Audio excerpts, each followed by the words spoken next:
करें शुरू।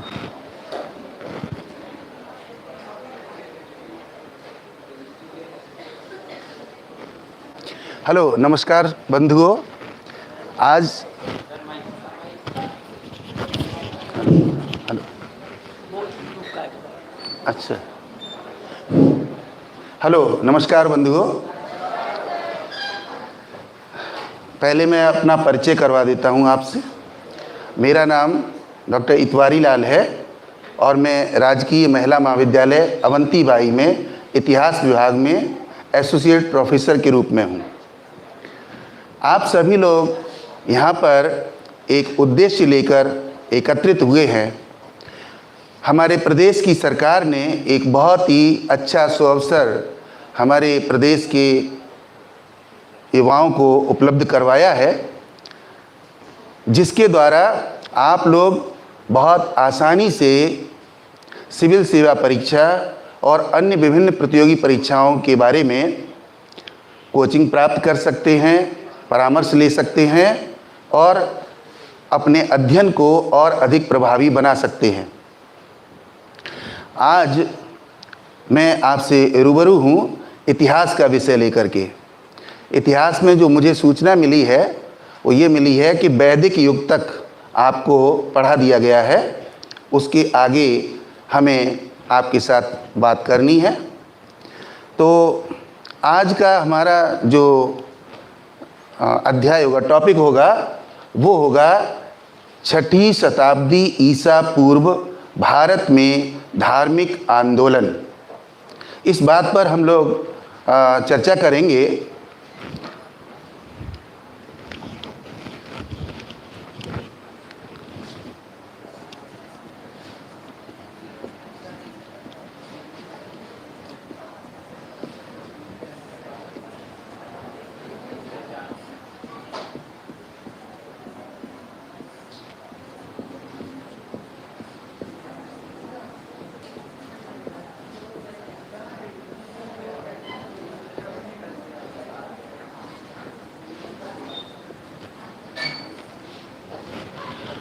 तो आज हम लोगों के बीच चर्चा का विषय होगा 6ठी शताब्दी पूर्व भारत में धार्मिक आंदोलन।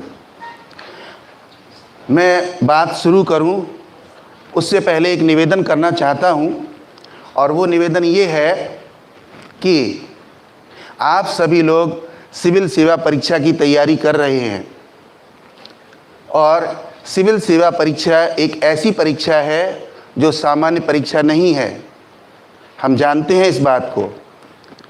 तो इसलिए जो हम और आप मिलकर के बातचीत करेंगे उसमें सबसे महत्वपूर्ण चीज़ क्या है, वो ये है कि जो सामान्य अध्ययन हम करते हैं, जो परंपरागत अध्ययन करते हैं, उससे जो प्रतियोगी परीक्षाओं की तैयारी होती है वो थोड़ा सा भिन्न प्रकार की होती है।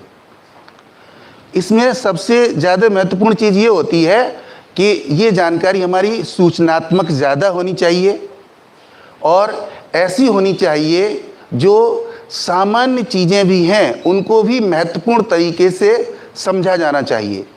क्योंकि परंपरागत अध्ययन में ये होता है कि हमारा एक निश्चित पाठ्यक्रम होता है और उसमें एक निश्चित दायरा होता है पढ़ने का, उसी में पढ़ते हैं। लेकिन प्रतियोगी परीक्षा में कोई दायरा नहीं है, बहुत अधिक विस्तृत पाठ्यक्रम है और ये भारत की और प्रदेश की बहुत ही प्रतिष्ठित सेवा है, बहुत मेहनत करनी पड़ती है, ये आप लोग समझते ही हैं। तो इसलिए हम कोशिश करेंगे आपके साथ मिलकर के कि ज़्यादा से ज़्यादा सूचनाएं आप तक पहुंचाई जाएं और ऐसी सूचनाएं आप तक पहुंचाई जाएं जो प्रतियोगी परीक्षाओं में आपकी मदद कर सके। ठीक है, तो हम इसी बात को आगे बढ़ाएंगे। एक निवेदन और आपसे करना चाहूँगा, वो ये कि जब हम इन धार्मिक आंदोलनों के बारे में बात करेंगे, ठीक है ना, तो हम लोगों को वाइज्ड नहीं होना है। सीधी सी बात मैं बिल्कुल स्पष्ट रूप से कह देना चाहता हूँ, क्योंकि हमारी अपनी कोई भी विचारधारा हो सकती है, ठीक है ना, लेकिन हमें तो सभी विचारधाराओं का अध्ययन करना है, सभी को समझना है। जब आप सिविल सेवा में जाएंगे तो आपको किसी भी क्षेत्र में, किसी भी वर्ग विशेष के साथ, किसी भी तरीके का कोई भी आपको वार्ता करनी पड़ सकती है। तो हमको क्या करना है, हमको अपने दिमाग के खिड़की दरवाजे खोल कर रखने हैं और अध्ययन करते समय किसी भी तरीके से, मैं प्रत्येक विषय के बारे में ये बात कहना चाहता हूं कि कभी हमको वाइज नहीं होना है।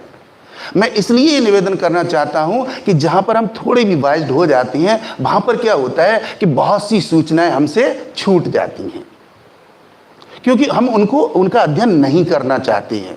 पहले ही पूर्वाग्रह हमने निर्धारित कर लिया है, तो ऐसा नहीं करना है। दूसरी बात मैं कह रहा हूं, वो दूसरी बात ये है कि जो भी आपको सूचनाएं बताई जाएंगी, उनको अगर आप कृपया लिखते चलेंगे तो ज़्यादा अच्छा रहेगा, आगे भी आपके काम आएंगी। ठीक है, तो हम लोग आगे बढ़ते हैं और बात करते हैं। तो सबसे पहले बात करते हैं कि छठी सतह, मैं थोड़ा सा प्लानिंग भी बता दूं कि मैं कैसे पढ़ाऊंगा आपको, वो भी थोड़ा सा बता देता हूं। सबसे पहले तो हम इस परिवेश के बारे में बात करेंगे कि आखिर छठी शताब्दी ईसा पूर्व वो कैसा परिवेश था जिसमें धार्मिक आंदोलन या धार्मिक क्रांति होना जरूरी हो गया। आखिर ऐसा क्यों हुआ भाई। दूसरी बात ये है कि जब ये धार्मिक आंदोलन शुरू हुए तो बहुत सारी नई धार्मिक विचारधाराओं का उदय हुआ और इनकी संख्या बहुत ज़्यादा थी। कुछ इतिहासकार तो कहते हैं कि 100 से भी ज़्यादा इनकी संख्या थी। लेकिन उन सब में से 2 प्रमुख विचारधाराएं ऐसी थीं जिन पर, जो कि आपके पाठ्यक्रम में हैं और जिन पर हमको चिंतन करना है, मनन करना है। ठीक है ना। तो सबसे पहले तो हम इस पर बात करेंगे, इस परिवेश पर। उसके बाद जो 2 विचारधाराएं हैं वो है, एक है बौद्ध धर्म और एक है जैन धर्म। ठीक है ना। तो सबसे पहले हम बौद्ध धर्म के बारे में बात करेंगे। ठीक है। और बौद्ध धर्म की विषय सामग्री को मैंने 3 भागों में बांटा है। ठीक है ना, ताकि सही तरीके से आपको जानकारी मिल सके। पहले भाग में हम आपको बताएंगे कि भगवान बुद्ध का जीवन वृत्त क्या था, उनके जीवन के बारे में बताएंगे। कौन कौन सी ऐसी महत्वपूर्ण घटनाएं थीं जो उनके जीवन में घटित हुई और किस तरीके से उन्होंने ज्ञान प्राप्त किया, किस तरीके से धर्मचक्र प्रवर्तन किया और किस तरीके से महापरिनिर्वाण किया। वो सारी बात पर हम लोग चर्चा करेंगे। ठीक है भाई, ओके। दूसरा हमारा जो पार्ट होगा वो होगा बौद्ध धर्म की शिक्षाएं और सिद्धांत। भगवान बुद्ध ने क्या शिक्षाएं दी थी, क्या उनका दर्शन था, क्या फिलॉसफी थी, क्या सोच थी, उसके बारे में बात करेंगे। ठीक है भाई, दूसरा पार्ट समझ लिया आपने। तीसरा हमारा जो पार्ट होगा वो ये होगा कि सिविल सेवा परीक्षाओं में किस तरीके से इस टॉपिक पर प्रश्न पूछे गए हैं, जो बहुत जरूरी है आपको समझना। ठीक है ना, क्योंकि कोई टॉपिक हमने पढ़ा दिया, अब उसे पता ही नहीं है कि सिविल सेवा परीक्षा में कैसे सवाल आते हैं। ठीक है ना। तो हमने क्या काम किया है कि हमने पिछले कुछ वर्षों के वो प्रश्न इकट्ठे किए हैं कि भाई यूपी पीसीएस में कौन से पूछे गए हैं, या भारतीय सिविल सेवा में कौन से पूछे गए हैं, या बिहार पीसीएस में कौन से, ऐसे हमने 15-20 क्वेश्चन छांट के लाए हैं उस टॉपिक के। हम उनको बताएंगे, आपको उनका आंसर भी बताएंगे, व्याख्या भी बताएंगे और ये भी बताएंगे आपको कि वो किस वर्ष पूछा गया था। ठीक है ना भाई। तो हम इस तरीके से अपने इस अध्ययन को आगे बढ़ाएंगे। राइट। तो चलिए पहले बात करते हैं, यहाँ से शुरुआत करते हैं। तो इससे पहले आपने वैदिक युग पढ़ा होगा। ठीक है ना। तो वैदिक युग के भी 2 पार्ट हैं, एक है ऋग्वैदिक काल और एक है उत्तर वैदिक काल। ठीक है ना। अब ऋग्वैदिक काल में क्या हुआ कि ऋग्वैदिक काल में जो धार्मिक विचारधारा बनी, ठीक है ना, उसके पीछे बहुत ही अच्छी सोच थी, वो पवित्र विचारधारा थी। ठीक है ना। उसमें जो भी व्यवस्था थी वो वेदों के आधार, ऋग्वेद के आधार पर इस तरीके से की गई थी कि लोगों का जीवन सरलता से कटता रहे और वो धार्मिक चीज़ों को आसानी से समझते रहें। लेकिन मुझसे पहले जो भी वक्ता आए होंगे उन्होंने आपको ऋग्वैदिक काल और उत्तर वैदिक काल दोनों पढ़ाए होंगे। ठीक है ना। तो उसमें आपने देखा होगा कि जो उत्तर वैदिक काल का पीरियड है, उस उत्तर वैदिक काल में क्या हुआ कि थोड़ी थोड़ी विकृतियां उत्पन्न होना शुरू हो गई। और वो इसलिए हुई क्योंकि जिस उद्देश्य के साथ धार्मिक विचारधारा को लाया गया था वो अपने उद्देश्य से धीरे धीरे भटकने लगी। और उसमें क्या हो गया, उसमें जहां धार्मिक लोगों के द्वारा या जो भी उन वेदों का अध्ययन कर रहे थे, लोगों को बता रहे थे, उन्होंने अपना वर्चस्व स्थापित करने के लिए धार्मिक विचारधाराओं में तोड़ मरोड़ करना शुरू कर दिया। अब जो तोड़ मरोड़ हुआ वो जनता को अच्छा नहीं लगा, जनता को उसमें कमियां नजर आने लगी। कुछ चीजें तो ऐसी थी कि जिनका जनता अनुसरण ही नहीं कर पा रही थी, और उसमें ऐसी चीजें पैदा हो गई थी कि जो जनता को शांति सुख देने की बजाय कष्ट देने लग गई। तो इस परिवेश में ये आवश्यक हो गया कि कुछ नई विचारधारा पैदा हो। ठीक है ना। तो यहां पर हम उन कारणों को लिखेंगे, उन परिस्थितियों को नोट करेंगे कि आखिर वे कौन सी परिस्थितियां थीं जिनके कारण से ये धार्मिक आंदोलन शुरू हुए। तो चलिए एक एक पर बात करते हैं हम लोग। सबसे पहला जो कारण था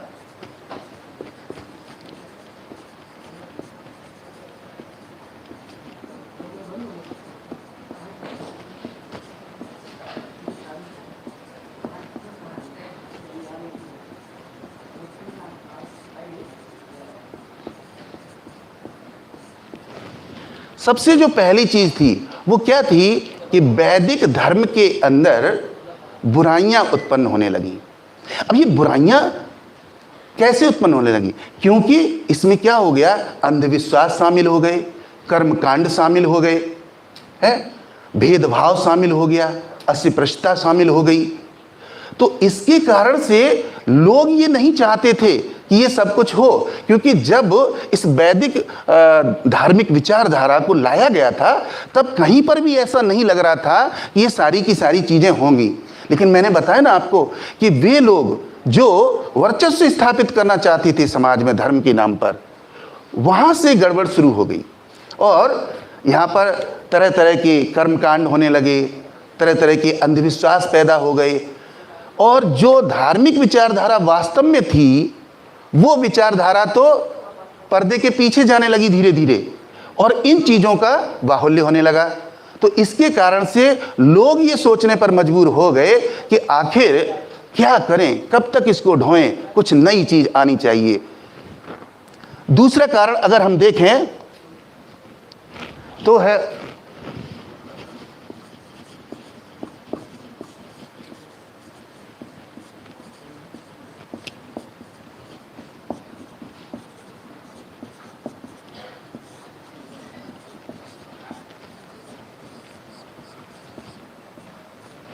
दूसरा कारण है पुरोहित वर्ग का वर्चस्वपूर्ण प्रभाव।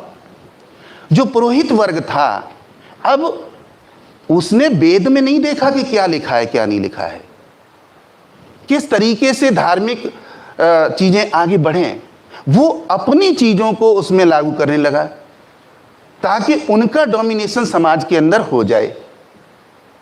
ठीक है, और डोमिनेशन कैसा हो, इफेक्टिव हो।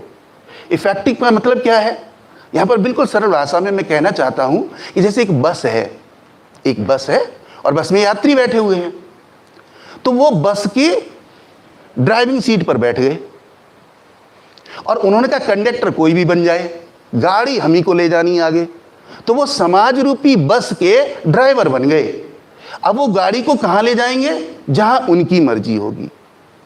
कंडक्टर से तो ये कह दिया कि तुम भाई सवारियों को देखिए, है ना, कौन सी सवारी बैठ रही है, कौन सी उतर रही है, तुम्हारा काम तो वो है, हमें गाड़ी कहां ले जानी है।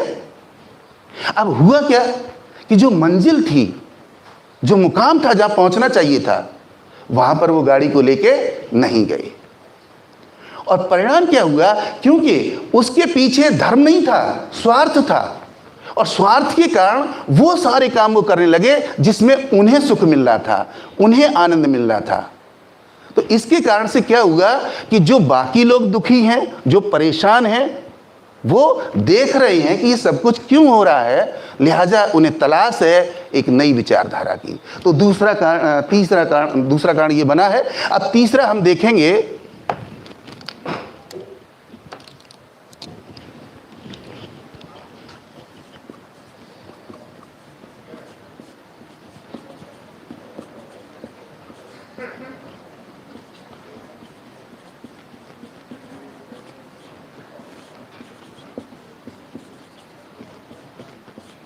बलि प्रथा से भावनात्मक आघात। अब इस धर्म के अंदर जहां प्रारंभ में ऋग्वैदिक काल में तो ऐसी बहुत ज़्यादा घटनाएं नहीं मिलती हैं, लेकिन उत्तर वैदिक काल में कोई भी धार्मिक कार्य हो रहा है उसको तब तक पूर्ण नहीं माना जाता, तब तक संपन्न नहीं माना जाता जब तक कि किसी की बलि नहीं चढ़ा दी जाती।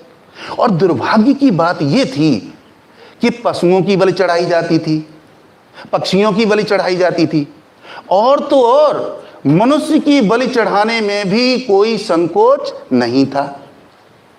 अब आप सोचिए कि जो जीवन नहीं दे सकता किसी को, उसको किसी के जीवन लेने का क्या अधिकार है? नहीं है ना।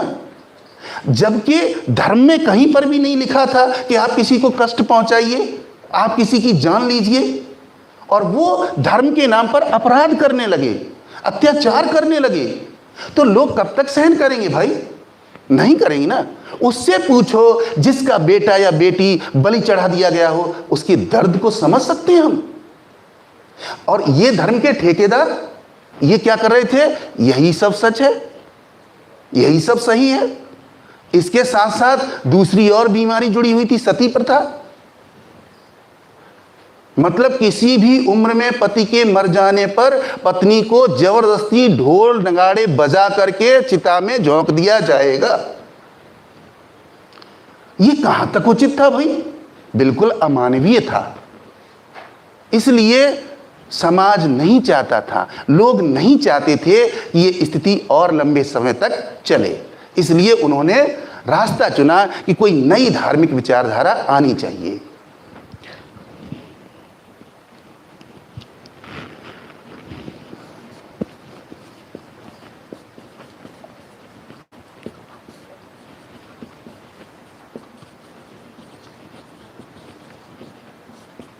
अगली बात, वर्ण एवं जाति व्यवस्था। वैदिक युग आप पढ़ चुकी है, वर्णाश्रम व्यवस्था आपने पढ़ी होगी। पूरा का पूरा समाज जो है वो 4 वर्णों में विभाजित कर दिया गया था, ब्राह्मण, क्षत्रिय, वैश्य और शूद्र।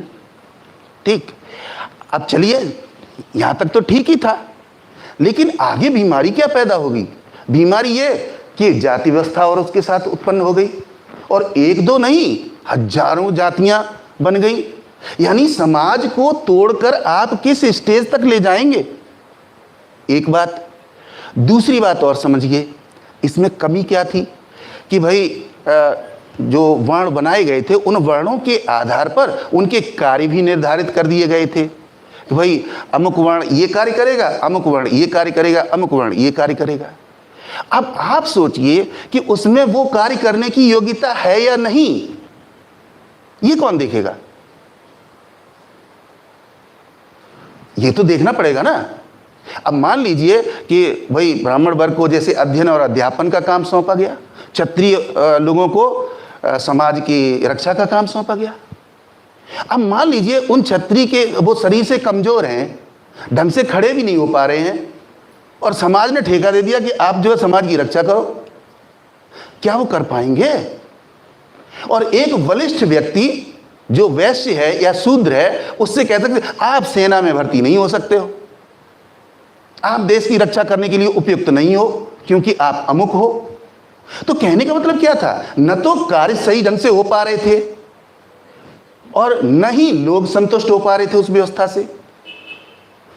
भाई हर कार्य को करने की एक योग्यता चाहिए ना, एक क्षमता चाहिए ना, एक सामर्थ्य चाहिए।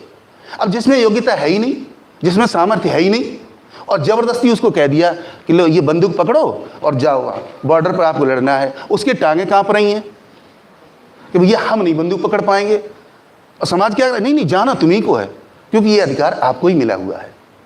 तो आप बताइए, क्या ऐसे देश की रक्षा हो पाएगी, समाज की रक्षा हो पाएगी? नहीं हो पाएगी ना। तो कहने का मतलब मेरा यह था कि इस व्यवस्था से लोग खुश नहीं थे, क्योंकि लोग ये देख रहे थे कि जिसको काम मिलना चाहिए, जो मिलना चाहिए वो नहीं मिलता, और जिसको नहीं मिलना चाहिए उसे जरूर मिलता है।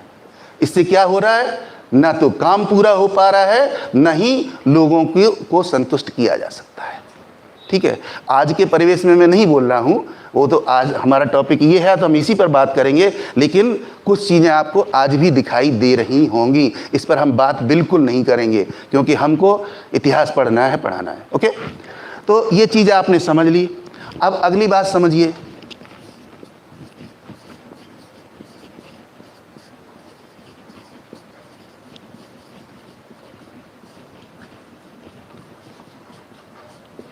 वेदों की कठिन भाषा। अगला कारण क्या था, जितने भी धार्मिक कार्य थे सभी वेदों पर आधारित थे। जन्म से लेकर के मृत्यु तक जो कुछ भी होगा सब वेदों के आधार पर होगा। है दयानंद सरस्वती जी ने कहा है कि Vedas are the bunch of knowledge, है ना, ज्ञान के भंडार है। इसमें कोई शक नहीं है, कोई शक नहीं है कि वेद ज्ञान के भंडार नहीं है। वेद ज्ञान के भंडार हैं, अकूत उसमें है ज्ञान। लेकिन सवाल इस बात का है कि उस ज्ञान को कितने लोग समझ पाते हैं।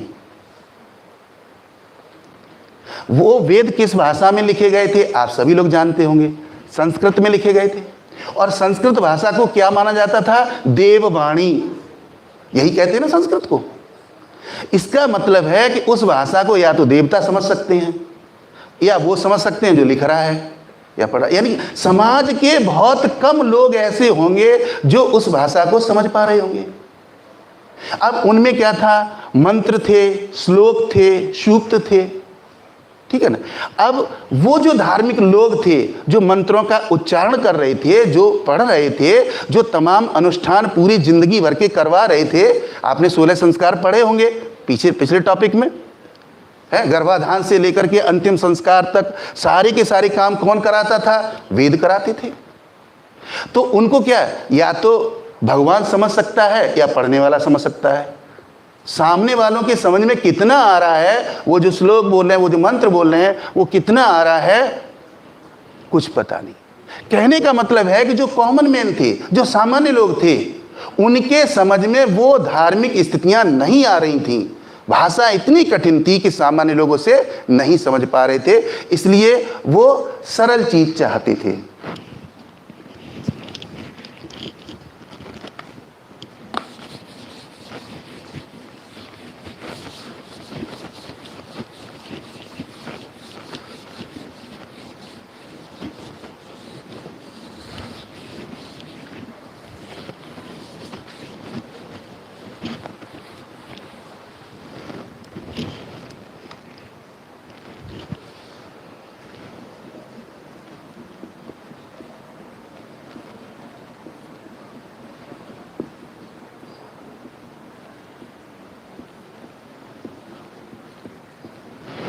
अगला पॉइंट जो मैंने लिया है वो है शूद्रों की दयनीय दशा, मिजरेबल कंडीशंस ऑफ शूद्रास।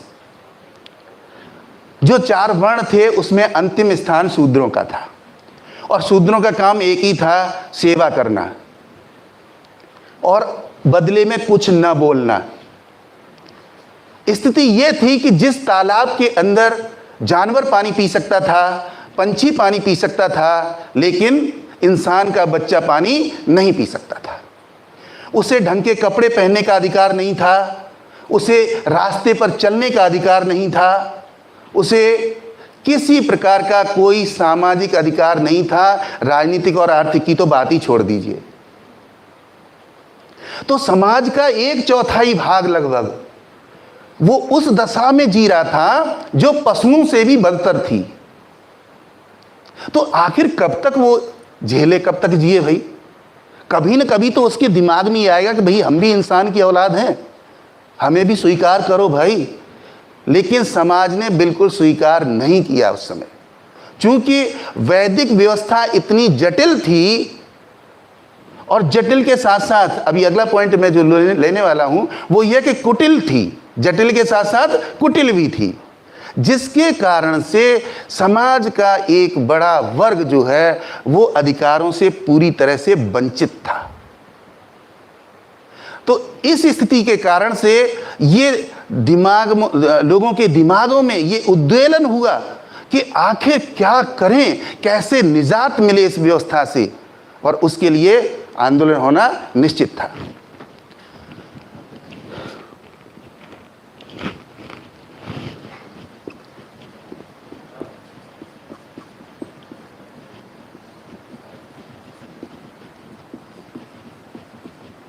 अगला पॉइंट है वैचारिक कुटिलता। जैसे कि अभी मैंने चर्चा की, कोई भी व्यवस्था जो बन रही थी वो धर्म के लिए हो या समाज के लिए हो या किसी के लिए, उसके पीछे लोगों के स्वार्थ हुआ करते थे और स्वार्थ के अनुसार वो उस व्यवस्था में परिवर्तन कर लिया करते थे, है ना। तो जिस तरीके से एक जो डिक्टेटर होता है, एक तानाशाह होता है, वो कहता है कि you have to obey my order because I am the king of the state. If you are not obeying my order means you are making crime. If you are making crime must be punished. मतलब बात समझ रहे ना, भावना की बात समझ रहे कि वो जो कह रहा है वही सही है, बाकी तो सब गलत है, और चूंकि मैं कह रहा हूं इसलिए बात मानिए। लगभग इसी प्रकार की स्थिति कहां थी? धर्म के क्षेत्र में थी, धार्मिक विचारधाराओं के क्षेत्र में थी। और उसके कारण से क्या हो रहा था, वेदों में क्या लिखा है उसको तो वो अलग रख देते थे, उनकी अपनी क्या विचारधारा है उसको थोप देते थे, जिसके कारण से स्वार्थपरता उत्पन्न हुई और कुटिलता आ गई कि समाज के अमुक वर्ग का हित होना चाहिए या समाज के अमुक लोगों का हित होना चाहिए, अमुक का नहीं होना चाहिए। तो इस कुटिलता ने क्या कर दिया, ये कुटिलता कब तक नहीं समझेंगे लोग भाई। अब इन्हें जरूरत थी समाज के लोगों को कि कुछ ऐसे सरल विचार आए, कुछ ऐसी चीज आए जिसमें प्रेम हो, स्नेह हो, सरलता हो। तो इसलिए वे उद्वेलित थे कि कुछ नया मिले उनको। अब इसमें मैं अंतिम बात जो बताने जा रहा हूं वो है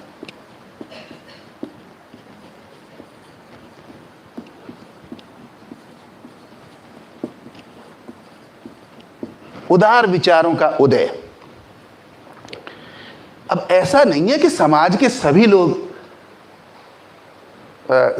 गलत तरीके से धार्मिक विचारधारा को बढ़ा रहे थे। यहां पर मैं बताना चाहूंगा आपको कि जो समाज का दूसरा वर्ण था, क्षत्रिय, जिसको कि समाज की रक्षा की जिम्मेदारी सौंपी गई थी, वो अपनी जिम्मेदारी निभाना चाहते थे, लेकिन जहां बहुत से लोग शासक बने बैठे हुए थे, क्षत्रिय लोग, वे नहीं चाहते थे कि अपनी जनता का किसी प्रकार से शोषण करें। तो उनके ही मन में यह विचारधारा पैदा हुई कि आखिर हमें समाज की रक्षा का दायित्व दिया गया है और हम उस समाज की रक्षा नहीं कर पा रहे हैं। और वो वर्ग जो प्रभुत्वपूर्ण वर्चस्व बनाए हुए था, वो उन लोगों को भी धमकी दे देता था, शासकों को भी धमकी दे देते थे कि यदि आपने ऐसा नहीं किया तो ऐसा हो जाएगा। बहुत सारे उदाहरण इतिहास में मिलते हैं जब राजनीति के ऊपर धार्मिक विचारधारा हावी हो गई। तो ऐसे लोगों के मन में क्या हुआ, उदारवादी विचारधारा उत्पन्न हुई और उन्होंने सोचा कि इस व्यवस्था में कुछ परिवर्तन होने चाहिए। ठीक है, और आपको जो आगे मैं बताने जा रहा हूं कि जो धार्मिक परिवर्तन हुआ, जो आंदोलन हुए, उसमें क्षत्रियों ने ही सबसे बड़ी भूमिका निभाई। वही आगे बढ़कर के आए और बौद्ध धर्म और जैन धर्म, दोनों ही धर्म उसी विचारधारा का परिणाम हुए। तो यहाँ पर ये मैंने जो 7-8 बातें आप तक पहुँचाई हैं, वो ये पहुँचाई हैं कि 6ठी शताब्दी ईसा पूर्व में हमारे भारतीय समाज का धार्मिक और सामाजिक परिवेश क्या था जिसके कारण से लोगों में असंतोष था, लोग कुछ परिवर्तन चाहते थे, लोग उन गूढ़ बातों को ढोते ढोते परेशान हो चुके थे जो उनका हित नहीं कर पा रही थी, इसलिए ये आंदोलन प्रारंभ हुए। तो ये तो हमने एक पृष्ठभूमि बताई है आपकी कि धार्मिक आंदोलन क्यों शुरू हुए, क्या कारण थे। अब हम बात करेंगे बौद्ध धर्म के बारे में, ठीक है ना। तो बौद्ध धर्म के बारे में हम 3 पार्ट में आपसे बात करेंगे। हम पहले ही आपको बता चुके हैं। पहले पार्ट में हम बताएंगे भगवान बुद्ध के जीवन वृत्त के बारे में, दूसरे पार्ट में बताएंगे बौद्ध धर्म की शिक्षाएं और सिद्धांत, और तीसरे पार्ट में बताएंगे आपको कि सिविल सेवा परीक्षा में इस टॉपिक से संबंधित किस तरीके के प्रश्न पूछे जाते हैं।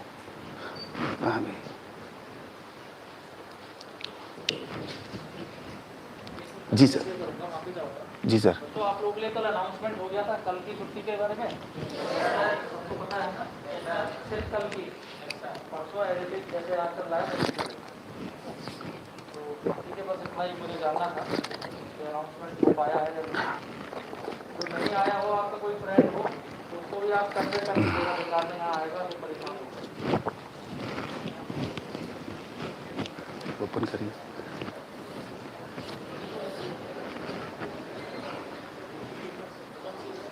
PPT life story of Buddha, वो इसके ठीक ऊपर, इसके नीचे आइए, नीचे आइए और नीचे आइए, हाँ इसी खोलिए।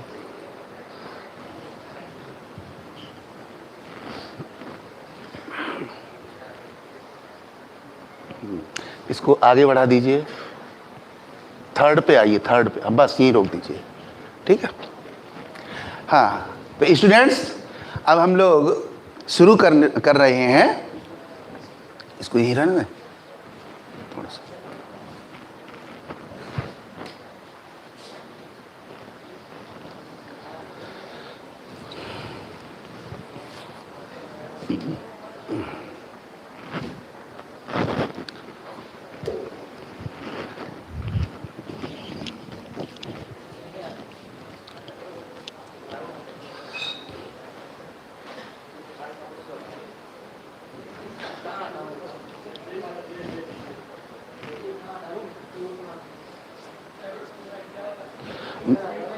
नहीं, मैं यहाँ से बोल दूंगा, इसको आप उधर देख।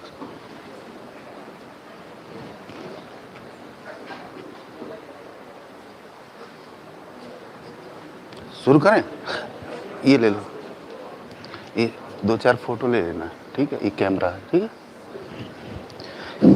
हाँ हेलो स्टूडेंट्स, तो अब हम लोग शुरू करते हैं, भगवान बुद्ध के जीवन वृत्त के बारे में बात करते हैं। यहाँ पर देखिए मैंने एक चित्र लिया हुआ है और इस चित्र में आप देख रहे हैं ये भगवान बुद्ध की माँ हैं। तो जिस समय ये गर्भवती हैं, हम लोग वहाँ से शुरू कर रहे हैं, पूरा अंत तक बात करेंगे, ठीक है।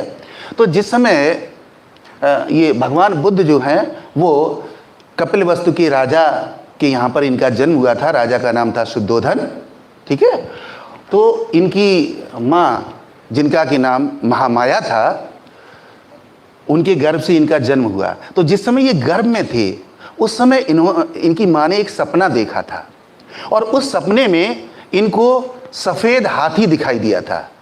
क्या दिखाई दिया था? सफ़ेद हाथी। स्टूडेंट्स, मैं बात को जो है मैंने पहले ही बता दिया है कि हम इंफॉर्मेटिव लेकर के चल रहे हैं और मैं इसलिए इस चीज़ को सबको लाया हूँ कि ये सवाल पूछे जाते हैं सिविल सेवा परीक्षाओं के अंदर इस तरीके से, जो बहुत ज़्यादा जो परंपरागत हमारा कोर्स है उसमें नहीं मिलते हैं, तो इसलिए मैं इसको लाया हूँ।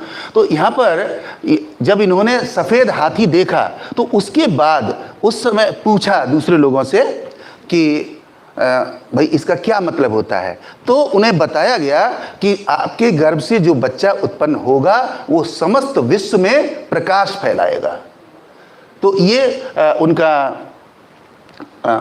स्वप्न था जिसके बारे में मैंने यहाँ पर दिया हुआ है। नेक्स्ट। हाँ, अब देखिए यहाँ पर हमने भगवान बुद्ध के जीवन की जो महत्वपूर्ण चीज़ें हैं उनको लिखा है। भगवान बुद्ध का जन्म जो है 563 या 567 ईस्वी पूर्व हुआ था। इसका यहाँ पर दो चीज़ें लिखी हुई हैं। इसका कारण ये है कि सभी इतिहासकार इस पर एकमत नहीं हैं, इसलिए हमने दोनों तिथियां लिखी हैं। और जो सिंगल द्वीप का कैलेंडर है उसके अनुसार अलग तिथि है, और जो भारतीय इतिहासकार है उनके अनुसार अलग तिथि है। तो इसलिए मैंने दोनों लिखे हैं वहाँ पर। और बैसाख पूर्णिमा के दिन इनका जन्म हुआ था।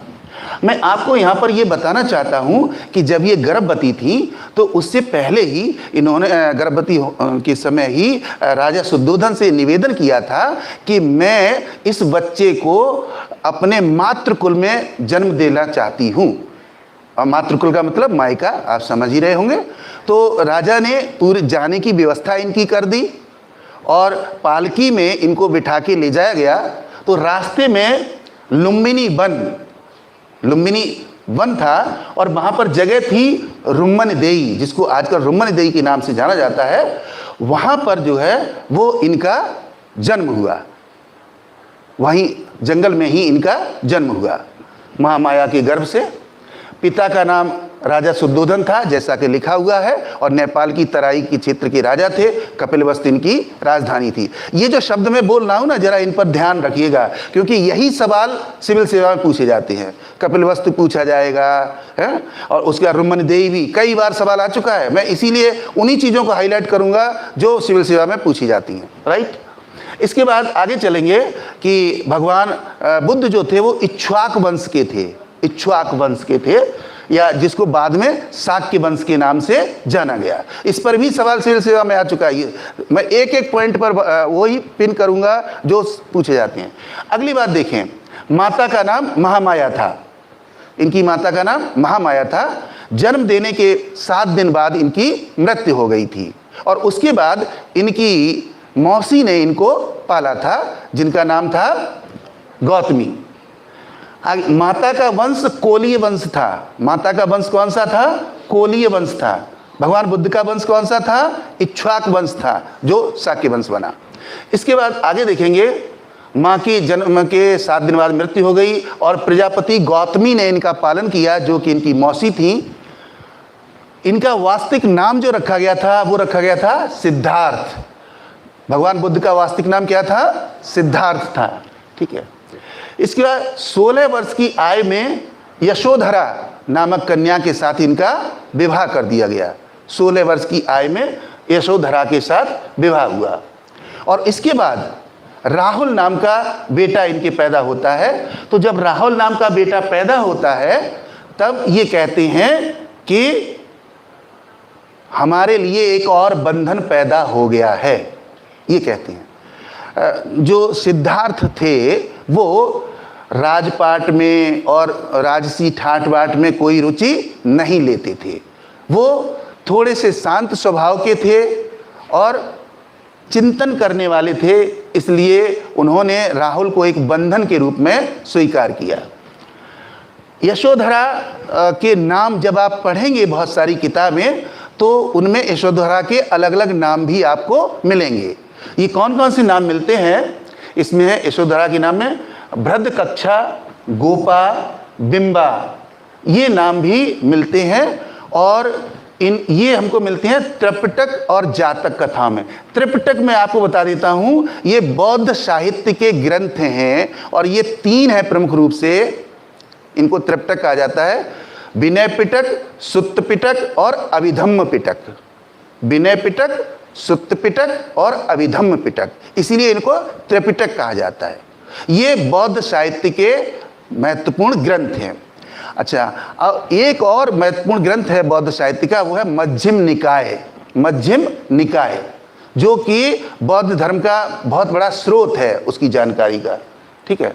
तो इस तरीके से ये जातक कथाओं में और त्रिपिटक में इसका वर्णन मिलता है। Next please. अब बात करते हैं अगली घटना की। अब तक हम जो 2 प्रमुख घटनाओं की बात आपसे कर चुके हैं। एक तो उनके जन्म के बारे में हमने कुछ जानकारियां आप तक पहुंचाई हैं, दूसरे हमने उनके विवाह और पुत्र उत्पत्ति के बारे में जानकारियां आप तक कुछ पहुंचाई हैं। अगली बात हम कर रहे हैं, इस घटना का नाम है महाभिनिष्क्रमण। घटना का क्या नाम है? महाभिनिष्क्रमण। इसका मतलब है गृह त्याग करना।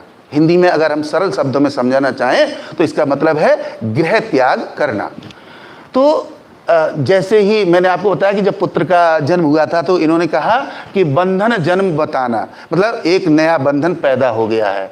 इसके बाद राजसी उसमें रुचि नहीं लेते थे। एक बार क्या हुआ कि इनका जो सारथी था उसका नाम था चुन्ना। सारथी का नाम क्या था? चुन्ना। उसके साथ में राजा से आज्ञा प्राप्त करके ये उपवन में घूमने के लिए गए, विचरण करने के लिए गए। तो इनके साथ क्या होता है, 2-3 ऐसी घटनाएं होती हैं जिसके कारण इनका मन विचलित हो जाता है। वो घटनाएं क्या हैं देखिए यहाँ पर। पहले दृश्य में इनको दिखाई देता है दुखी वृद्ध को देखना। एक दुखी वृद्ध को देखते हैं जो ढंग से चल भी नहीं पा रहा है। तो ये अपने सारथी से सवाल करते हैं, क्या मैं भी बूढ़ा हो जाऊंगा? क्या मुझे भी इसी तरीके के रोग सताएंगे? तो चुन्ना उत्तर देता है कि ये शाश्वत नियम है जीवन का। इसमें बचपन होता है, जवानी होती है, यौवन होता है और उसके बाद बुढ़ापा निश्चित है। तो ये पहली घटना घटित होती है इनके साथ में। इसके बाद दूसरा दृश्य है रोगी को कष्ट में देखना। उसी समय ये जब आगे बढ़ते हैं और तो एक रोगी को कष्ट में देखते हैं। फिर वो चुन्ना से सवाल करते हैं, सारथी से सवाल करते हैं कि आखिर इसे रोग क्यों हुआ? क्या सबको होता है?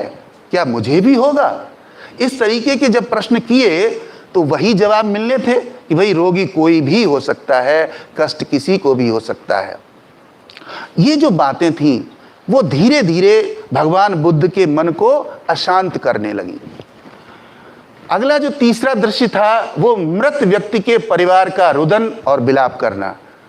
जब आगे बढ़े तो देखते हैं कि एक व्यक्ति मर गया है, उसको लोग ले जा रहे हैं शमशान घाट के लिए। तो उसके पीछे उसके परिवार के लोग हैं, वो रो रहे हैं, विलाप कर रहे हैं। फिर भगवान बुद्ध, उस समय तो सिद्धार्थ हैं, सिद्धार्थ के मन में फिर सवाल आता है। फिर चुन्ना से पूछते हैं तो फिर चुन्ना वही शाश्वत सत्य बताता है कि जिसने जन्म लिया है उसे मरना ही होगा। और इसी तरीके से उसके जो सगे संबंधी हैं, जो प्रिय हैं, जब उनसे बिछड़ते हैं तो इसी तरीके से रोते हैं। चौथा जो दृश्य देखते हैं वो है शांत चित्त भिक्षु को देखना। एक भिक्षु को देखते हैं, वो बड़े आराम से अपना जा रहा है, भिक्षा मांग रहा है और चला जा रहा है। भगवान बुद्ध कह रहे हैं कि अभी तक जो 3 घटनाएं देखी वो तो हमको विचलित करने वाली थी। आखिर ये फकीर के रूप में ऐसा ही जा रहा है, इसको कोई चिंता नहीं है। तो फिर चुन्ना से सवाल करते हैं। तब चुन्ना उनको कहते हैं कि इस व्यक्ति ने अपने आप को अपने प्रियजनों से थोड़ा अलग कर लिया है, इसलिए इसमें माया मोह कम है, इसलिए ये शांत है, आनंद में दिखाई दे रहा है, भले ही वो भिक्षु है। तो भगवान बुद्ध को वो बात भा गई और उन्होंने निश्चय किया कि मैं भी इसी तरीके से शेष जीवन अपना भिक्षु बनकर काटूंगा। इन 4 दृश्यों को देख करके मैं पहले ही बता चुका हूं कि उनका मन उद्वेलित हो गया और उसके बाद उन्होंने निर्णय ले लिया कि मैं घर छोड़ दूंगा। तो सोते हुए अपने बालक को, पत्नी को और परिजनों को छोड़ करके वो निकल पड़ते हैं। इनके घोड़े का नाम कंथक होता है, घोड़े का नाम है कंथक और सारथी का नाम इस बार है छंदक। कंथक और छंदक, ध्यान रखिए, ये पूछे जाते हैं। तो घोड़े कंथक पर सवार होकर के सारथी छंदक के साथ वो निकल पड़ते हैं रात में अपने घर को छोड़ करके। और जब राज्य से बाहर निकलते हैं तो अमोना नामक नदी को पार करते हैं, अमोना नामक नदी को पार करते हैं और इसके बाद एक नगर में पहुंचते हैं जिसका नाम है अनुवैनेय। नगर का नाम है अनुवैनेय। वहां पर पहुंचते हैं और वहां पहुंच करके वो निर्णय लेते हैं कि मेरा शेष जीवन इस तरीके से नहीं गुजरना चाहिए जिस तरीके से कि अब तक गुजरा है। और वो वहीं पर रुकते हैं, अपने जो वस्त्र पहने हुए उनको त्याग देते हैं, अपने केसों को काट देते हैं, दाढ़ी को मोड़ देते हैं और सारी की सारी चीज़ें किसको दे देते हैं? छंदक को दे देते हैं, अपने सारथी को दे देते हैं और गेरुआ वस्त्र धारण कर लेते हैं। और इसके बाद वो वहाँ से छंदक से कह देते हैं कि तुम घोड़े को लेकर के वापस चले जाओ और मैं अपना जीवन अपने हिसाब से अब जीऊँगा। तो इस पूरी घटना को जो मैंने अभी तक आपको बताई है, ये पूरी घटना किस नाम से जानी जाती है? महाभिनिष्क्रमण। क्या कहते हैं इसको? महाभिनिष्क्रमण, अर्थात गृह त्याग करना। अब आपसे सवाल पूछा जाएगा, वो तो मेंस में पूछा जाएगा, क्या पूछा जाएगा कि भगवान बुद्ध ने महाभिनिष्क्रमण क्यों किया था, है ना? लेकिन प्री में क्या पूछा जाएगा आपसे? अगर सिविल सेवा परीक्षा की प्री आप दे रहे हैं तो वो चीजें पूछी जाएंगी जो मैंने यहां पर हाईलाइट की हैं। सारथी कौन था, घोड़ा कौन था, किस नदी को पार किया, किस नगर में पहुंचे, ये सवाल आपके प्री एग्जामिनेशंस के हैं, जो इंफॉर्मेशन आपको दी जा रही है। हाँ, तो अब इसके बाद क्या होता है कि ये 29वां वर्ष था, ये भगवान बुद्ध के जीवन का 29वां वर्ष था जब ये महाभिनिष्क्रमण की घटना होती है। Next please. चलिए अब अगली घटना के बारे में बात करते हैं भगवान बुद्ध की, और वो है बुद्धत्व प्राप्ति। किस तरीके से बुद्धत्व की प्राप्ति होती है भगवान बुद्ध को, ये सिद्धार्थ को। तो जब गृह त्याग दिया था उसके बाद ये जंगलों में घूमने लगे। जंगलों में घूमते हुए इनको जहाँ पर भी ये सूचना मिलती थी या समाचार मिलता था कि अमुक स्थान पर योगी व्यक्ति है, वो कुछ आपको सिखा सकता है, तो वहीं पर ये चले जाते थे। और विचरण करते हुए ये 2 जगहों पर पहुँचे, 2 लोगों से मिले। ये 2 लोग कौन थे? एक का नाम था आलार कालाम और दूसरे का नाम था उद्दक रामपुत्र। आलार कालाम और उद्दक रामपुत्र, ये दोनों लोग पता है कौन थे? ये दोनों लोग भगवान बुद्ध के गुरु बने थे, अर्थात सिद्धार्थ के गुरु बने थे। तो कभी कभी सवाल पूछ लिया जाता है गुरु के बारे में, तो ये जानकारी आप तक पहुंचाई गई है। अब इसके बाद ये गुरुओं के साथ रहने लगे और निरंजना नदी के किनारे उर्वेला नामक स्थान पर 5 भिक्षुओं के साथ में मिलकर के तपस्या करने लगे। निरंजना नदी, उर्वेला स्थान, वहां पर ये तपस्या करने लगे।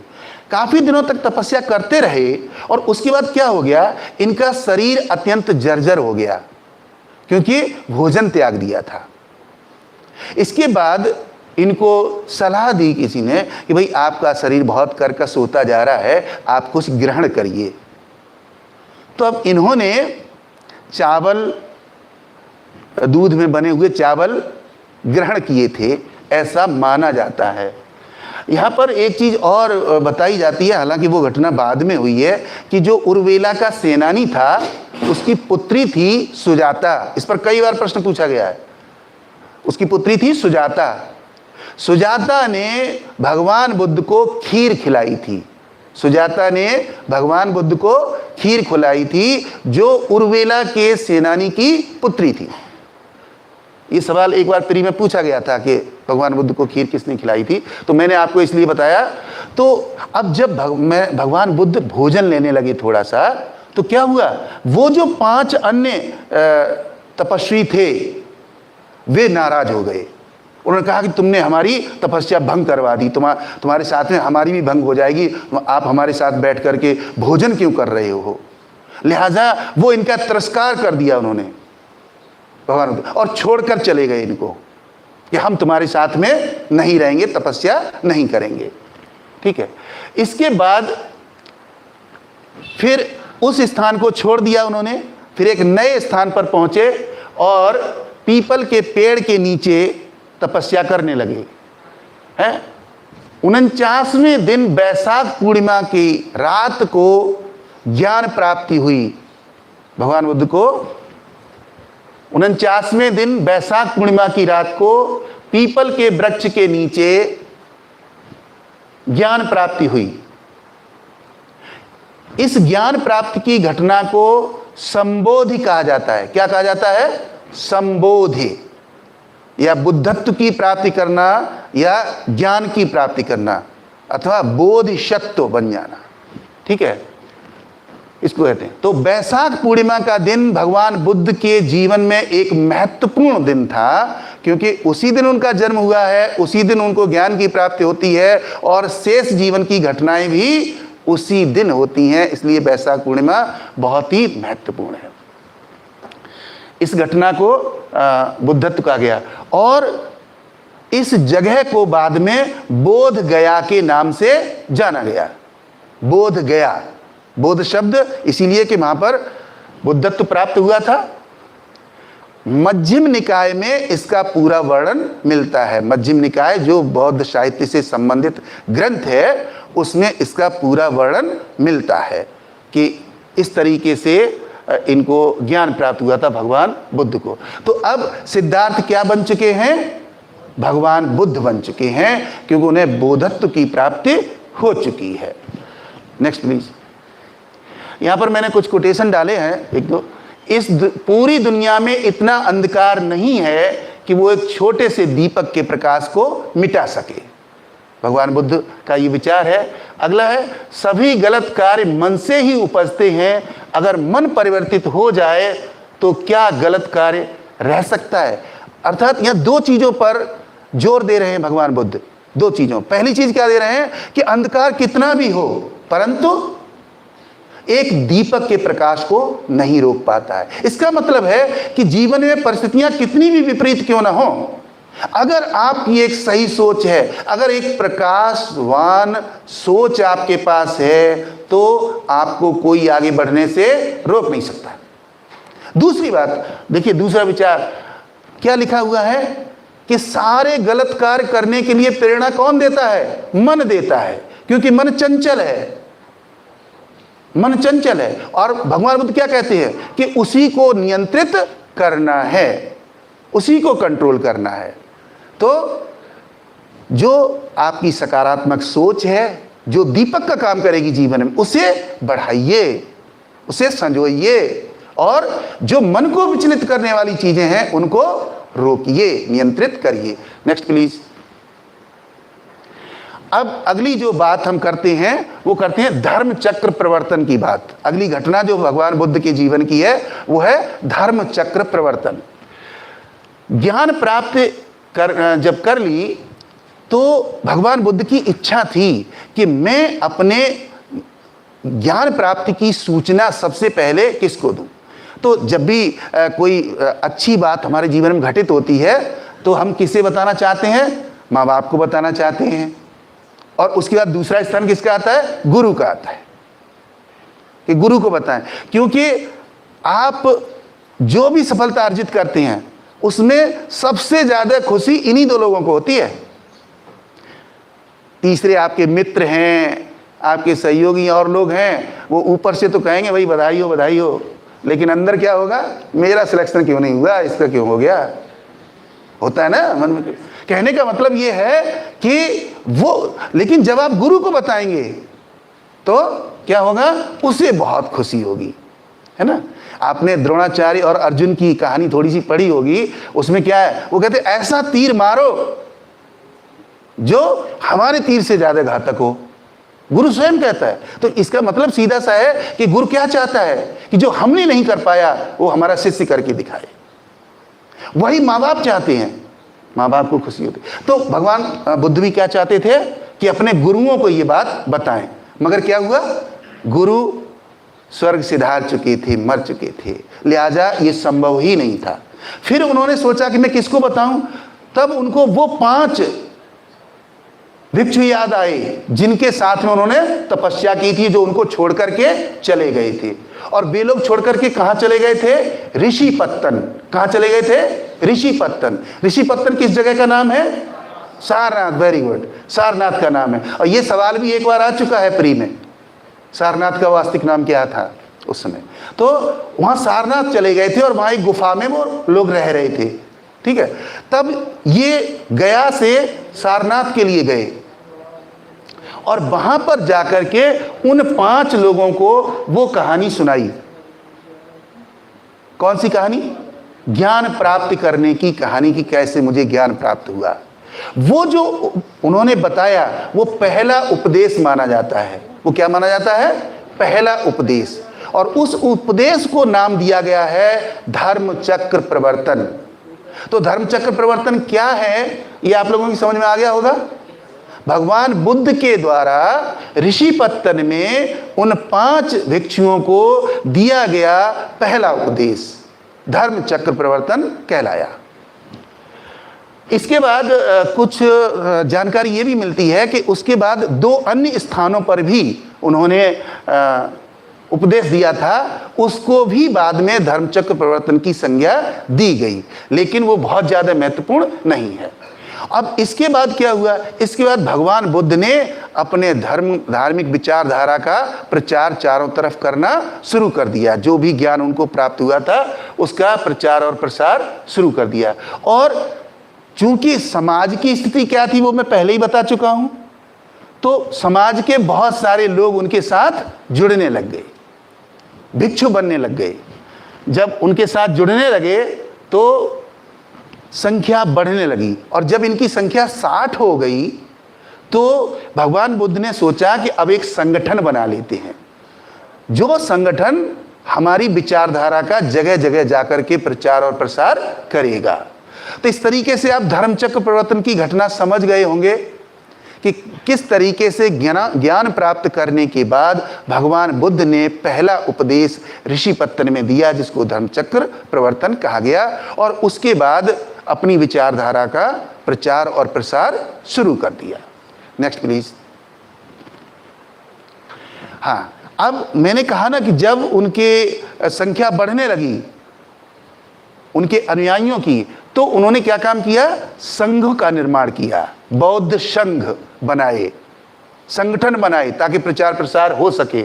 और जब 60 संख्या हो गई इनकी, तो उन्होंने कहा कि जगह जगह घूम करके आपको मानव कल्याण के लिए धर्म प्रचार करना है, धर्म प्रसार करना है, ठीक है ना।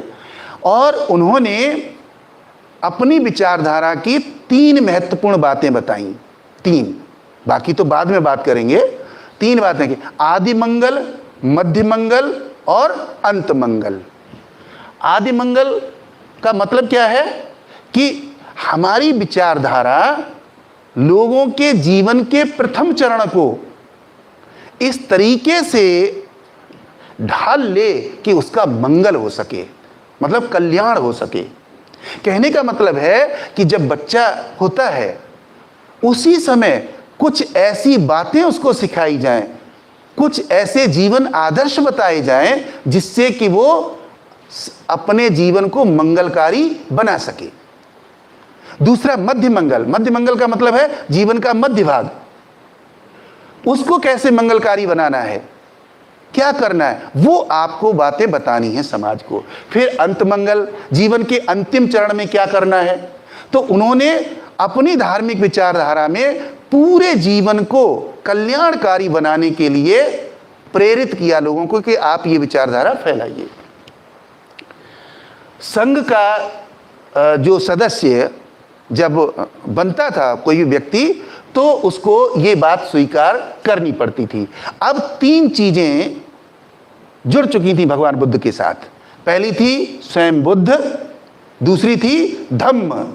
धम्म कौन, क्या चीज थी? उनकी विचारधारा, जिसको धर्म नहीं कहा गया है, धम्म कहा गया है। और तीसरी चीज संघ। इसीलिए अब 3 वाक्य निकल करके आए, बुद्धम शरणम गच्छामि, धम्मम शरणम गच्छामि, संघम शरणम गच्छामि। यानी कि जो भी व्यक्ति इस विचारधारा का सदस्य बनेगा, भिक्षु बनेगा या अनुकरण करेगा, तो वो इन 3 रत्नों को, 3 चीजों को पहले स्वीकार करेगा।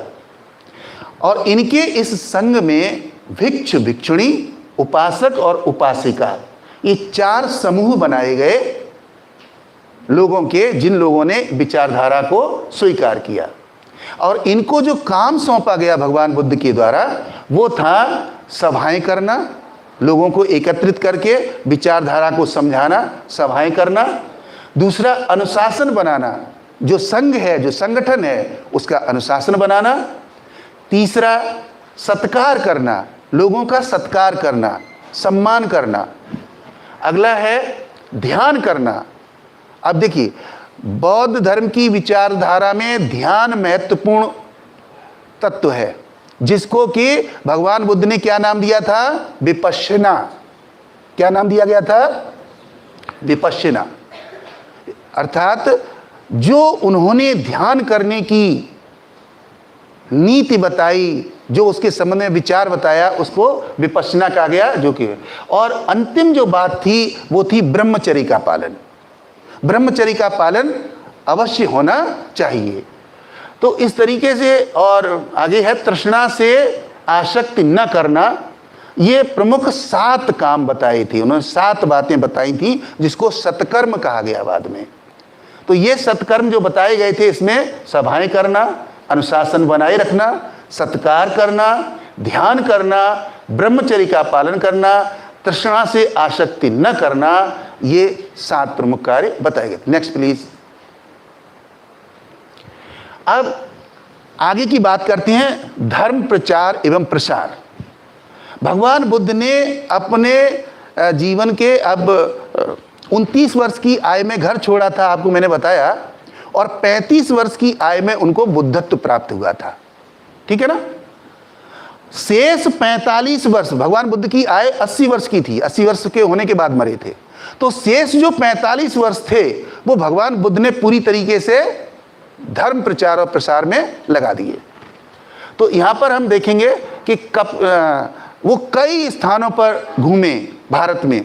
तो कपिलवस्तु मतलब अपनी राजधानी जहाँ पर थी वहाँ पर लौट करके गए, और अपने ही परिवार के कई लोगों को उन्होंने इस विचारधारा से जोड़ा, जिसमें राहुल का नाम भी है, उनके भाई नंद का नाम भी है, और बाद में उनकी पत्नी ने भी उस विचारधारा को स्वीकार किया था, ऐसा उल्लेख मिलता है। विभिन्न ऋतुवास, वर्षावास कर जगह जगह विचारधारा का प्रचार किया। ये जो विचरण करते थे तो वहाँ वर्ष को वर्ष न लिख करके वर्षावास लिखा गया है या ऋतुवास लिखा गया है, कि कितने ऋतुवास इन्होंने इस जगह पर गुजारे, कितने ऋतुवास वहाँ पर गए। तो अगर हम अपने नज़दीक में देखें तो हमारी नदी संकिसा, नाम सुना होगा शायद आपने, फर्रुखाबाद जिले में है। बहुत ही महत्वपूर्ण बौद्ध स्थल है और बहुत सारे जगहों पर वो गए। इसके बाद श्रावस्ती में, श्रावस्ती जो कि इस समय जिला बन चुका है और उसका जिला मुख्यालय का नाम इकौना है, इकौना। तो इकौना से बलरामपुर के लिए जब जाते हैं तो बीच में श्रावस्ती पड़ता है। यहाँ पर आकर के यहाँ एक जगह है जैतवन, जैतवन। तो वहाँ पर इन्होंने बहुत बड़ा बौद्ध विहार बनवाया। इसके बाद मगध, वैशाली, कौशाम्बी आदि ये उस समय के राज्य थे। मगध, वैशाली, कौशाम्बी, इन राज्यों में जगह जगह पर भ्रमण करके धर्म का प्रचार किया। इसके बाद विभिन्न राज्यों को बौद्ध राजाओं को बौद्ध धर्म ग्रहण करवाया। बहुत से राजा थे जिनको प्रसेनजित, बहुत ही विख्यात नाम है और पूछा भी गया 1-2 बार कंपटीशन में। प्रसेनजित नाम का राजा था जिसको इन्होंने स्वयं बौद्ध धर्म ग्रहण करवाया था, और भी कई राजा थे। अगली बात, भगवान बुद्ध नहीं चाहते थे कि स्त्रियां संघ में शामिल हों, क्योंकि वो इस बात की आलोचना करते थे कि भाई स्त्रियों को संघ में नहीं आना चाहिए, और यहाँ तक वो तो यहाँ तक कहते थे कि स्त्रियों को पास में नहीं होना चाहिए, यहाँ तक कहते हैं। लेकिन उनका जो परमप्रिय शिष्य था जिसका नाम था आनंद, उनके परमप्रिय शिष्य का नाम क्या था? आनंद। आनंद से गौतमी ने निवेदन किया कि मैं इस विचारधारा में शामिल होना चाहती हूँ। तो आनंद ने भगवान बुद्ध से निवेदन किया और भगवान बुद्ध किसी तरीके से मान गए। और गौतमी वे पहली स्त्री थी, वे पहली महिला थी जिन्होंने बौद्ध विचारधारा को स्वीकार किया था। उसके बाद फिर और उसमें लोग जुड़ते चले गए, महिलाएं जुड़ती चली गई। लेकिन भगवान बुद्ध ने स्वयं कहा कि जो मेरी विचारधारा 1000 वर्ष चलनी चाहिए थी वो शायद अब 400 वर्ष भी नहीं चल पाएगी, क्योंकि हमारी विचारधारा से महिलाएं जुड़ गई हैं। मैं इसके पक्ष और विपक्ष में नहीं जाना चाहता, केवल ये उस विचारधारा के बारे में आपको बताना चाह रहा हूँ। उन्होंने क्यों सोचा, कैसे सोचा, वो उस पर कोई मतलब नहीं हमारा। हम पहले ही निवेदन कर चुके हैं कि हमको किसी भी पूर्वाग्रह से ग्रसित नहीं होना है, ठीक है। तो इस तरीके से बाद में, और वही हुआ, बाद में क्या हुआ कि भगवान बुद्ध की भविष्यवाणी बिल्कुल सत्य सिद्ध हुई और लगभग 400 वर्ष ही वो धार्मिक विचारधारा चल पाई और उसके बाद धीरे धीरे धीरे धीरे वो हाशिए पर चली गई। Next please. अब बात करते हैं अगली जो महत्वपूर्ण घटना है भगवान बुद्ध के जीवन की, वो है महापरिनिर्वाण। महापरिनिर्वाण, जिसको कि मोक्ष प्राप्ति कहते हैं, या दूसरे शब्दों में आप मृत्यु कह सकते हैं। तो मृत्यु से 3 महीने पहले ही भगवान बुद्ध ने ये कह दिया था कि अब मेरी मृत्यु निकट आ गई है, मेरे प्रिय शिष्यों अब सारी जिम्मेदारी आप संभालिए। तो 3 महीने पहले ही उन्होंने संकेत दे दिया था। और इसके बाद एक लोहार के घर वो जाते हैं और वहाँ पर भोजन करते हैं। उस व्यक्ति का नाम होता है चुंद। क्या नाम होता है? चुंद नामक लोहार के घर जाते हैं, वहाँ पर आमिष भोजन करते हैं। आमिष का मतलब है गरिष्ठ भोजन करते हैं। अब इससे ज़्यादा हम आगे नहीं जाना चाहेंगे, जाना भी नहीं चाहिए कि वो गरिष्ठ भोजन क्या था, कैसे था, कोई मतलब नहीं हमको। भोजन करते हैं और इस भोजन को करने के बाद वो बीमार पड़ जाते हैं और तभी वो कमज़ोर होने लगते हैं और इसके बाद इतने अस्वस्थ हो जाते हैं कि वो उस स्थान को छोड़ देते हैं और कुशीनगर, जिसको कसिया भी कहा जाता है और कुछ ग्रंथों में उसका नाम कुशीनारा भी मिलता है। कुशीनारा या कुशीनगर या कुशिया जो पूर्वांचल में है, वहाँ पर पहुँचते हैं और वहाँ पर अपने शिष्य आनंद से कहते हैं कि हमारे लिए सैया लगाइए। और वो साल के वृक्षों के बीच में सैया तैयार करते हैं और उस पर भगवान बुद्ध लेट जाते हैं। इसके बाद काफ़ी समय तक क्लांत अवस्था में रहते हैं। जब क्लांत अवस्था में हैं तो आनंद ये सोच रहे हैं कि हो सकता है आने वाले समय में भगवान बुद्ध की मृत्यु हो जाए। तो वो हाथ जोड़ करके निवेदन करते हैं भगवान बुद्ध से कि हे बौद्ध, हे भगवान, हमारे लिए क्या आदेश है, हमसे आप क्या कहना चाहते हैं।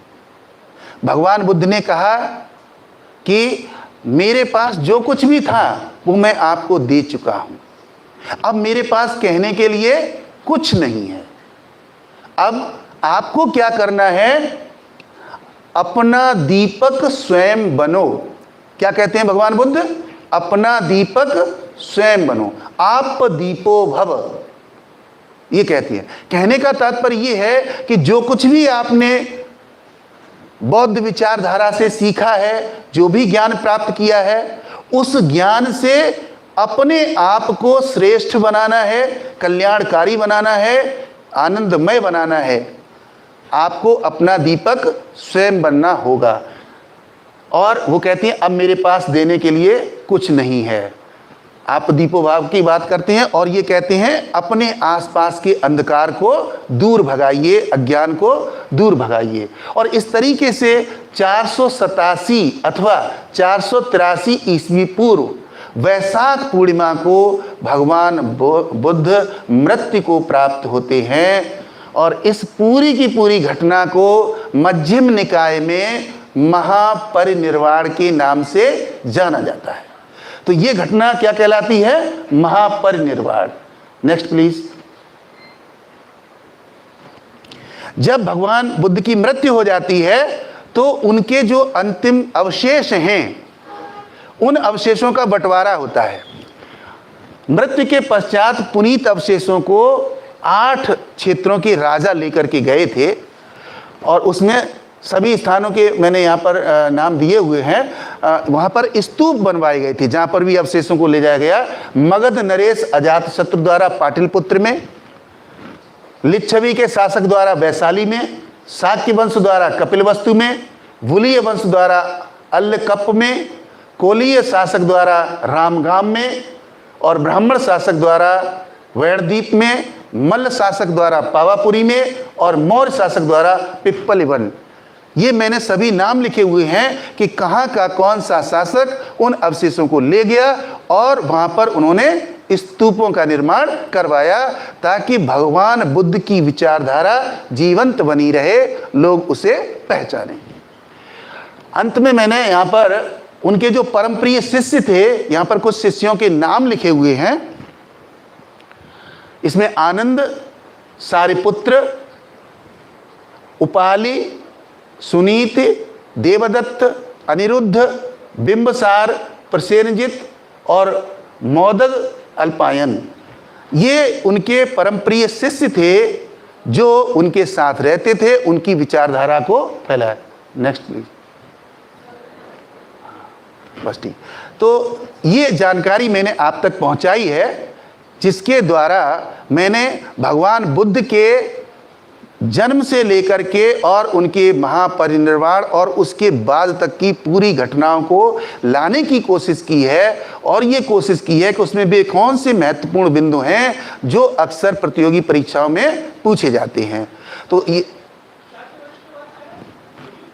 कहाँ पर? शाक्य वंश का बुलीय वंश, बुलीय वंश, हाँ, बुलीय वंश द्वारा अल्लकप्प में, ये स्थानों के नाम भी दिए हुए हैं आगे।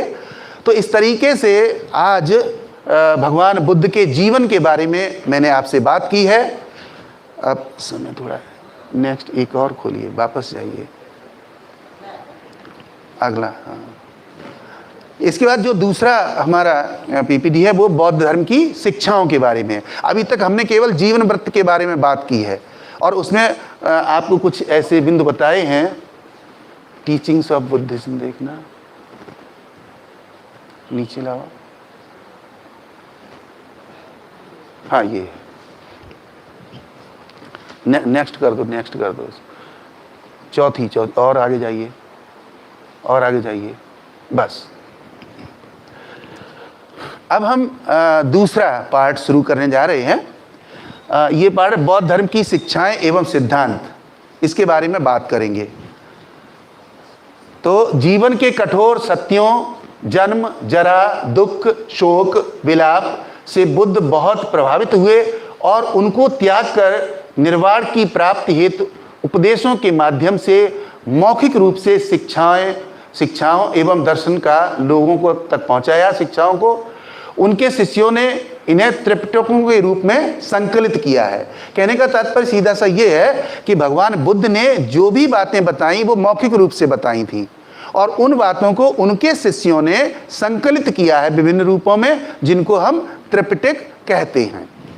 अब आइए बात करते हैं कि आखिर वे कौन सी बातें हैं जो भगवान बुद्ध ने अपनी शिक्षाओं में शामिल की थी। तो सबसे पहली बात पर विचार कर रहे हैं और वो बात है कि 4 आर्य शक्ति हैं। भगवान बुद्ध क्या कहते हैं? 4 आर्य शक्ति हैं। आर्य शक्ति का मतलब है यूनिवर्सल ट्रुथ, जो सब जगह है, सब पर लागू होते हैं। पहला है दुख। पहला सत्य क्या है जीवन का? दुख। जन्म से लेकर मृत्यु तक की कहानी जीवन कहलाती है। जन्म से लेकर के मृत्यु तक की कहानी क्या कहलाती है? जीवन। और भगवान बुद्ध ये कहते हैं कि अगर जीवन है तो दुख है। The world is the ocean of sorrow. विश्व जो है वो दुखों का महासागर है। अब हम कितनी भी कोशिश कर लें, कितना भी सोच लें, कुछ भी करें कि नहीं ऐसा नहीं है, तो ऐसा हो नहीं सकता। उनका मानना है कि अगर जीवन है तो। अगला, दुख का कारण। दुख का कारण, कॉज ऑफ सॉरो। क्या है दुख का कारण? तो दुख का कारण वो क्या बताते हैं? एक ही दुख का कारण है और वो है तृष्णा, इच्छा। ये मिल जाए, ये मिल जाए, ये हो जाए, वो पद पा लें, वो ये कर लें, ये सारी की सारी चीज़ें, मुझे सुख मिल जाए, मुझे अमुक चीज़ हो जाए। ये जो सारी चीज़ें हैं वो क्या हैं? वो दुखों का कारण हैं। अगर हमारे पास पैसे नहीं हैं, हमारे पास कोई बहुमूल्य चीज़ नहीं है, तो जंगल में जाकर किसी पेड़ के नीचे लेट जाए, हमें कौन लूट के ले जाएगा? बताइए, कौन कोई लूट के ले जाएगा? नहीं ले जाएगा। और अगर पैसे हैं, धन दौलत है, तो हम कितनी ही सिक्योरिटी में हों तब भी डर लगा रहता है कि पता नहीं क्या हो जाए। क्यों? एक ही बात है, तृष्णा है। अगली बात वो कहते हैं दुख निरोध, यानी इन दुखों से छुटकारा मिल सकता है, छुटकारा पा सकते हैं हम। और उसके लिए क्या करना होगा?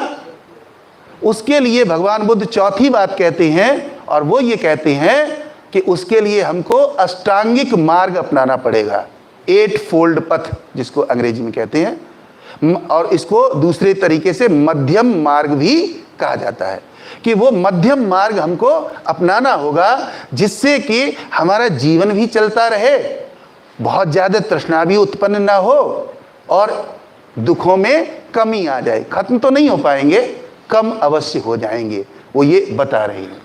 अब ये अष्टांगिक मार्ग क्या है, क्या इन चीज़ों को बता रहे हैं वो? इसमें सबसे पहली बात बताते हैं सम्यक दृष्टि। सम्यक दृष्टि होनी चाहिए हमारी। सम्यक दृष्टि का मतलब है कि हम माया मोह को त्याग कर उचित दृष्टि रखें। अगला है सम्यक संकल्प।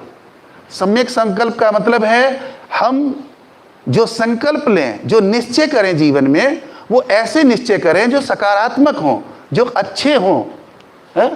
और जिनमें क्या ना हो, जिनमें दुराचार न हो, दुर्विचार न हो, ऐसी हम बात को स्वीकार करें, संकल्प करें। अगली बात है सम्यक वाक। सम्यक वाक का मतलब है हम जो बोलें वो उचित हो, है ना? पहले तोलें फिर बोलें, क्योंकि बोलने के बाद फिर तौलने का कोई भी अवसर नहीं है। इसलिए भगवान बुद्ध कहते हैं कि हमें वाणी पर नियंत्रण करना होगा, सत्य बोलें, मृदु बोलें। Next please. इसके बाद है सम्यक कर्मांत। सम्यक कर्मांत का मतलब है कि उचित कार्य किया जाए, जो कार्य सही है वही किया जाए, कोई भी गलत कार्य न किया जाए। अगली बात है सम्यक आजीव। जीवन है तो आजीविका कमानी पड़ेगी, लेकिन उसके लिए कोई भी हम गलत तरीका ना अपनाएं, सही तरीका अपनाएं। हमारी जो आजीविका के साधन हो वे उचित हों।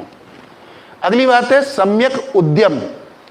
उद्यम का मतलब है व्यवसाय करना, कर्म करना। हम सम्यक उद्यम करें जो उचित है, जो समाज को नुकसान नहीं पहुंचाता है, जो समाज का हित करता है, हमारा भी हित करता है, ऐसा करें। सम्यक स्मृति, यानी मन, कर्म और वचन से हम उन चीज़ों को याद रखें, उन चीज़ों को स्मरण में लाएं जो चीज़ें अच्छी हैं, श्रेष्ठ हैं। अगर कोई भी गलत विचार है, कोई भी गलत तथ्य है, तो जितना जल्दी हो उसको हम निकाल दें, छोड़ दें, वो हमारे लिए बेहतर होगा। और इसके बाद है सम्यक समाधि। सम्यक समाधि का मतलब है चित्त की एकाग्रता, कंसंट्रेशन ऑफ माइंड। ये बहुत जरूरी है, जो उनकी विपस्सना में भी दिखाई देता है, क्योंकि जब तक कंसंट्रेशन ऑफ माइंड नहीं होगा तब तक क्या होगा, हम समुचित निर्णय नहीं ले पाएंगे। अब आप लोग सिविल सेवा परीक्षा की तैयारी कर रहे हैं तो आपके लिए तो बहुत ही जरूरी है ना? कंसंट्रेशन ऑफ माइंड होना चाहिए कि नहीं होना चाहिए? आप 4 घंटे मत पढ़िए, 1 घंटे पढ़िए। बहुत से लोग कहते हैं कि खूब पढ़ो, बहुत में 18 घंटे पढ़ो, 12 घंटे पढ़ो। पढ़ तो लो 12 घंटे, लेकिन उसमें से कितना सार तत्व आपको प्राप्त हो रहा है वो जरूर देखना है। किसी को दिखाने के लिए अध्ययन मत करिए। एकाग्र चित्त होकर के अध्ययन करेंगे, थोड़ा थोड़ा भी आप करेंगे तो बहुत हो जाएगा। लेकिन अगर मन आपका एकाग्र नहीं है तो आप कितना भी अधिक अध्ययन कर लीजिए, उसमें से क्या होगा, उसमें से सार तत्व मिलना मुश्किल हो जाएगा। आपको मालूम है कि जो सिविल सेवा परीक्षा है वो बड़ी कठिन परीक्षा है और उसमें बहुत सारे आपके परीक्षण किए जाते हैं, बहुत सारे परीक्षण किए जाते हैं, ठीक है। उनमें से आपका व्यक्तित्व देखा जाता है, आपका मन देखा जाता है, आपका दिमाग देखा जाता है, आपकी निर्णय लेने की क्षमता देखी जाती है, सारी चीज़ें देखी, आपका ज्ञान देखा जाता है, हर चीज़ देखी जाती है। तो ये सारी चीज़ें कब आप पूरी कर पाएंगे? जब सबसे पहला काम होगा, क्या होगा कि एक लक्ष्य निर्धारित करो, केवल एक लक्ष्य निर्धारित करो कि मुझे ये करना है। वहीं पर मन को एकाग्र करिए, इधर उधर भटका, अरे ये मिल जाए तो ठीक है, नहीं तो ये मिल जाए तो ठीक है, नहीं तो वो मिल जाए ठीक है, तो फिर क्या होगा? मुझे कहने की कोई आवश्यकता नहीं है, आप समझ सकते हैं। ठीक है, हाँ, आगे देखें हम। तो ये जो 8 बातें बताई हैं भगवान बुद्ध ने, अष्टांगिक मार्ग जिसको कहा जाता है, इसके बाद उन्होंने जीवन के 10 सील बताए हैं। 10 सील, ठीक है। इसमें पहला है अहिंसा। अहिंसा, अहिंसा का मतलब क्या है कि हम किसी भी प्रकार की हिंसा ना करें। अब यहां पर भगवान बुद्ध तो यहां तक कहते हैं कि कोई भी हम बात भी दूसरे से ऐसी ना कहें जिससे कि उसके मन को कष्ट पहुंचे। देखिए, सम्यक वो लिखा हुआ है आपका वाक, सीधा सम्यक वाक। सम्यक वाक का क्या था? मन, कर्म और वचन से सम्यक होना। कहने का मतलब कोई हम ऐसा काम न करें कि दूसरे को कष्ट हो, दूसरे को हिंसात्मक भावना उसके अंदर वो हिंसा को फील करे, ऐसा नहीं होना चाहिए। अगली बात है सत्य। सत्य दुधारी तलवार है, इस पर चलना कोई आसान काम नहीं है, लेकिन बिना इसके गुजारा नहीं होगा, आपको अपनाना पड़ेगा। भगवान बुद्ध यही कहते हैं कि अगर सत्य का साथ दोगे तो आपकी विजय होगी। और आप तो जानते हैं कि हमारे राष्ट्र का तो ये एक वाक्य है, आदर्श वाक्य है, सत्यमेव जयते, जिसको हमने स्वीकारा है। तो सत्य का सहारा लें हम, क्योंकि झूठ की ज्यादा उम्र नहीं होती है। अगली बात, अस्तेय या अचौरी। चोरी न करें किसी, चोरी विचारों की, चोरी धन की, चोरी भावनाओं की, चोरी किसी भी तरीके की हो सकती है। तो हम उस तरीके की प्रवृत्ति न अपनाएं जिससे कि चोरी की भावना जागृत हो। अगला है अपरिग्रह। अपरिग्रह का मतलब क्या है कि जो बेवजह की चीजें हैं उनका हमको क्या करना है? त्याग करना है। अगला ब्रह्मचर्य। ब्रह्मचर्य हम जानते हैं, ब्रह्मचर्य का पालन करना चाहिए, लेकिन फिर मैं पहले ही बात कर चुका हूं कि इस पर कोई बहस नहीं, कोई हम वो नहीं करेंगे, केवल उनके आदर्श को रूप में उसको स्वीकार करेंगे। नेक्स्ट है संगीत का त्याग। भगवान बुद्ध कहते हैं संगीत का त्याग कर देना चाहिए, मधुर संगीत नहीं सुनना चाहिए। आमिष त्याग, गरिष्ठ भोजन या ऐसी चीजें जो उत्तेजित करने वाली हैं उनका सेवन नहीं करना चाहिए। सुखद सैया का त्याग, सुखद सैया को त्याग दें, कठोर सैया होनी चाहिए। और आपने देखा होगा कि भगवान बुद्ध ने भी जब पीपल के वृक्ष के नीचे जब किया था तो वहाँ जो अब लोग जाते हैं वो भी कठोर सैया का पालन करते हैं, कोशिश करते हैं। सुवासित वस्तुओं का त्याग, जो गंधपूर्ण वस्तुएं हैं उनका त्याग करना चाहिए। और आखिरी जो बात है वो है कंचन और कामिनी का त्याग। कंचन और कामिनी अर्थात सोने का त्याग करना चाहिए और कामिनी का त्याग करना चाहिए। तो इस तरीके से ये 10 शील बौद्ध धर्म की शिक्षाओं में या विचारधारा में बताए गए हैं जिनका हमको अनुकरण करना चाहिए।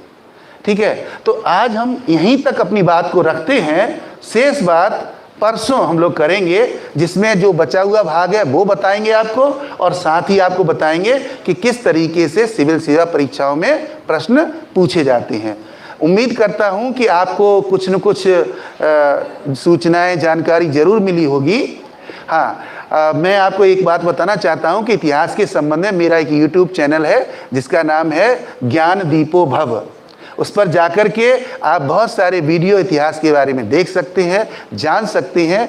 और अगर आपके मन में कोई भी जिज्ञासा, किसी प्रश्न किसी तरीके का आ रहा है तो आने वाले समय में हम किसी दिन आपसे ज़रूर बात करेंगे, शंका समाधान करेंगे।